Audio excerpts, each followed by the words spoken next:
Okay, so this starts pretty normal. Bear with me. Second year of college. Completely broke. My laptop had died 2 weeks before finals the previous semester, and I had been surviving on library computers and borrowing my roommate's MacBook when he wasn't using it, which was almost never because he was either using it or sleeping on it. I needed my own machine. I needed it cheap. I was the kind of broke where $30 felt like a real decision. I saw the estate sale listing on a Saturday morning. Local listing board, the kind of site that looks like it was built in 2003 and nobody has touched the design since. The listing said household goods, furniture, electronics, books. Estate of Gerald Foss. I didn't know who Gerald Foss was.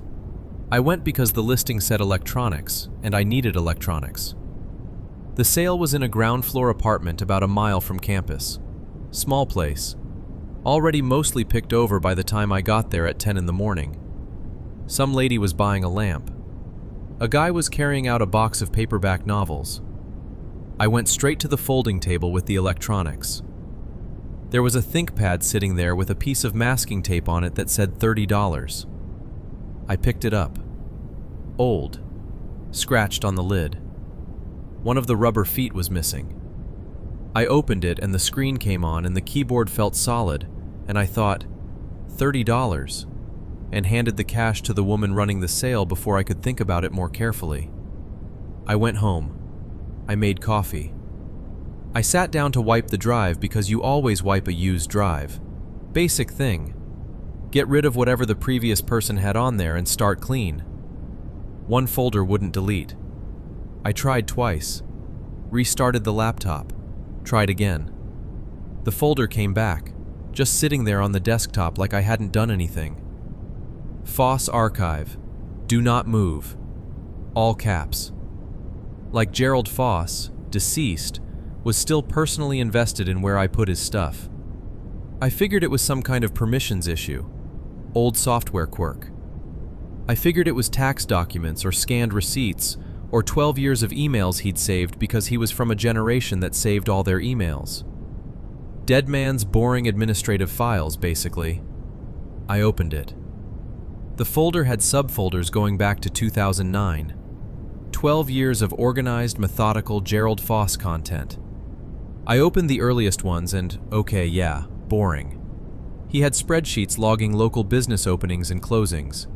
He had photographs of his street taken at regular intervals, like every few months, same angle, same spot, like he was making a time-lapse of the neighborhood except across years and with a regular camera. Weather logs, notes on city council decisions. The hobbies of a man who was retired and organized and had apparently decided to apply librarian energy to the task of simply existing in a town. I found it kind of charming. Also, I had nothing else going on that Saturday, so I kept clicking. Then I got to 2012.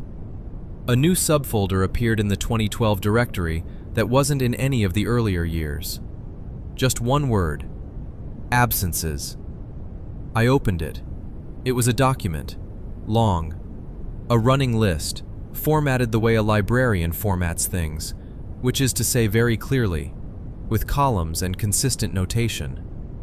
Each entry had a date, a name, a brief description of who the person was and how Gerald knew of them, and then a final column that just said, status. The list had 31 names. It spanned 9 years, from 2012 all the way to a few months before Gerald Foss died.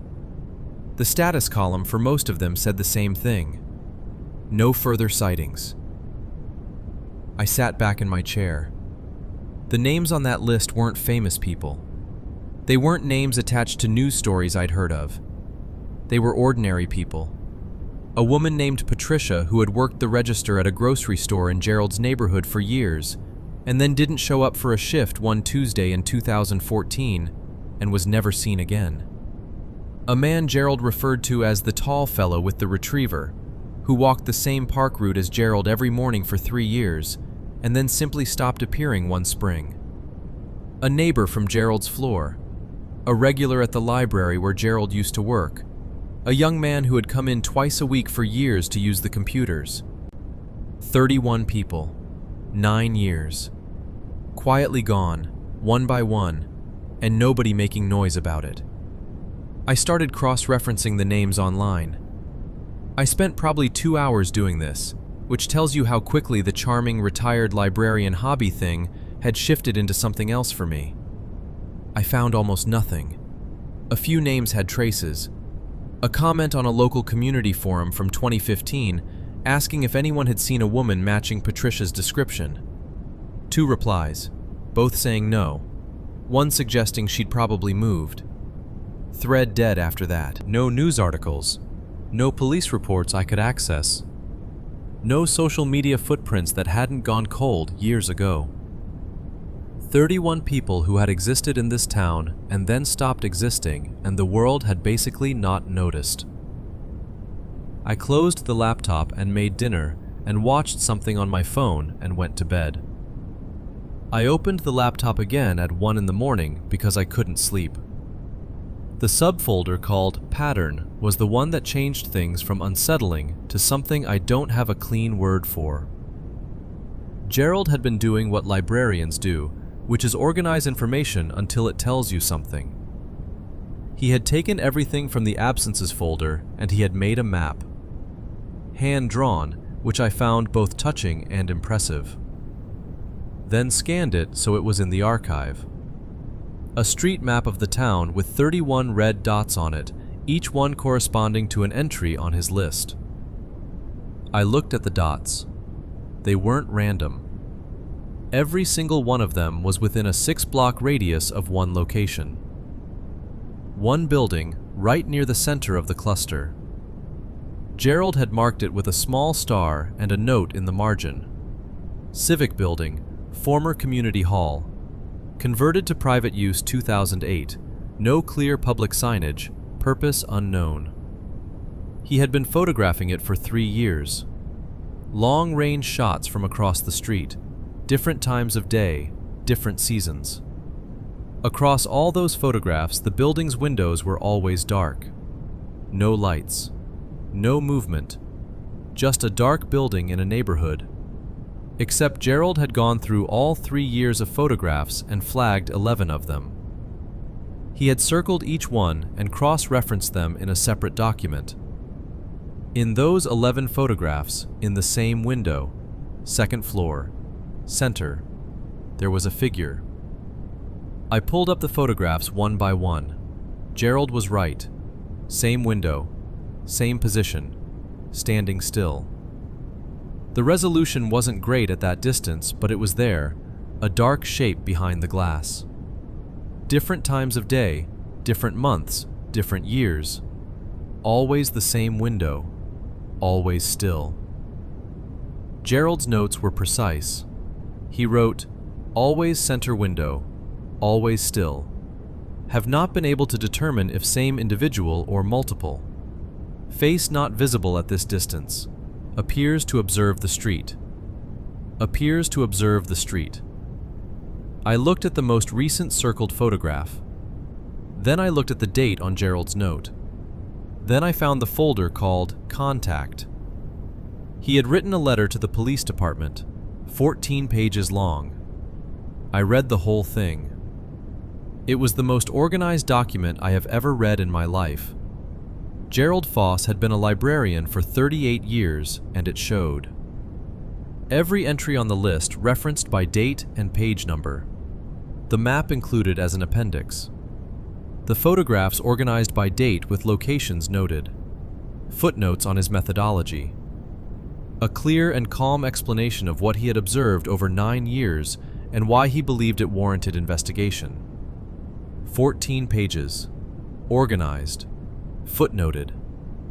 The work of a man who knew how to make a case for something. The scanned reply from the police department was 1 paragraph, 2 sentences. "Thank you for your correspondence. We have reviewed the information and found no actionable evidence of criminal activity." The date on the reply was March 2021. Gerald Foss died in September 2021. I sat with that for a while. I found the last subfolder around 3 in the morning. This is the last one.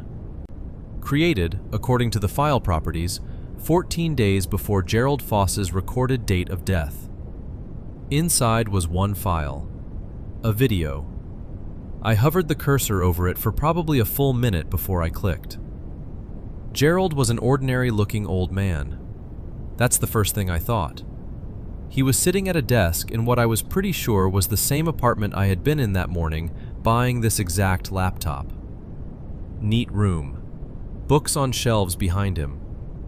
He was looking directly at the camera, calm. The kind of calm that comes from having prepared what you want to say. He said he believed he had been identified. He said in the past 3 weeks, something had changed. The figure in the window was no longer appearing. The building looked different. He said he couldn't explain how exactly. Just different. The way a place feels different when the thing that was inside it is no longer there, or has moved. He said 2 men had come to his door in the past week. Both identified themselves as city utility workers needing access to check something. He had not opened the door. He had called the utility company directly afterward. They had sent no one to his building on either of those days. He said he was uploading the full archive to a backup drive and also leaving it on the laptop he planned to donate or sell. He said he hoped whoever found it would do something with it. He looked at the camera for a moment. Just looked at it. An old man who had spent 12 years carefully documenting something and been ignored, and who knew, I think, what was coming. Then he said, "If you're watching this on a laptop you bought cheaply somewhere, I'm probably gone. I want you to know I wasn't crazy. I was a librarian for 38 years. I know how to find things, and I know how to organize what I find. What's in these folders is real. I don't know what that building is. I don't know what happens to those people. But I know it's been going on a long time, and I know they noticed me noticing." He reached forward and stopped the recording. I sat back. I looked at the ceiling of my dorm room for a moment. Then I looked at the video again. I wasn't sure why. I moved the playback back a few seconds, and I watched the end again. Gerald looking at the camera. Gerald saying his last piece. Gerald reaching forward to stop it. Something in the background. I moved the slider back again. Paused it. Gerald's glasses were slightly reflective in the light, and in the reflection, there was the doorway of the room behind him. He was alone at the desk, but the doorway behind him was visible in the lenses. The doorway wasn't empty. A shape there, partial. Just the edge of something or someone. Still, Gerald had not mentioned anyone else in the apartment. He had said nothing about another person. But in the reflection of his glasses in the last seconds before he stopped recording, something was standing in the doorway behind him. I closed the laptop. I sat in the dark of my room, and I listened to my roommate breathing in his sleep across the room. And I didn't open it again until morning. I posted about it on a true crime forum. I know how that sounds. But I didn't know what else to do with it, and I hadn't slept, and I needed someone to tell me I was reading it wrong. The responses were what you'd expect. Lots of people saying interesting story. Lots of skepticism. Requests for more photographs. 3 people asking if the laptop was for sale. But one person said they had grown up in that town. They said they recognized their uncle's name on the partial list I had posted. The family had been told he moved away suddenly in 2016. Took a job opportunity somewhere else. Left without saying much. Their grandmother had never believed it. He wasn't the type to leave without saying goodbye. I contacted a journalist at the local paper in the town where the building was.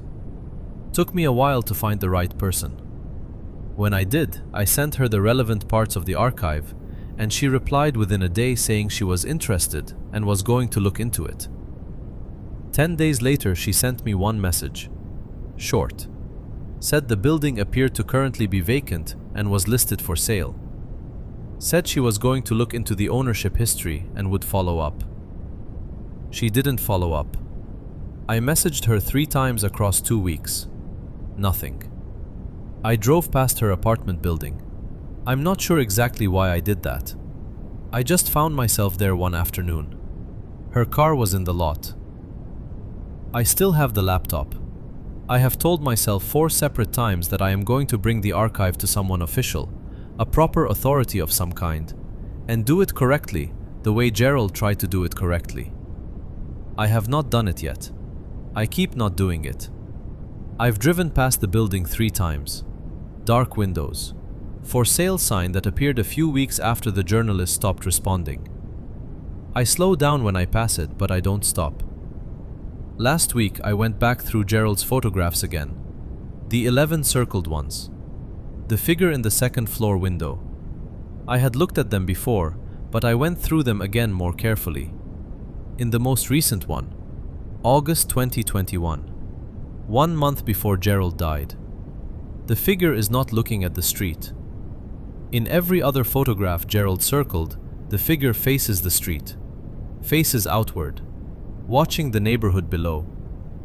In the August photograph, it's facing up, tilted slightly, looking at something above street level. I checked Gerald's address on a map. I matched it to the building's location. I calculated the angle. Gerald's apartment was directly in that sightline. 2nd floor, center window. Gerald had been watching the building for 12 years before they noticed him. And when they finally did, he was dead 6 months later. I've had the laptop for 4 months. I've been past that building 3 times. I don't know why I keep going back. I need to stop going back.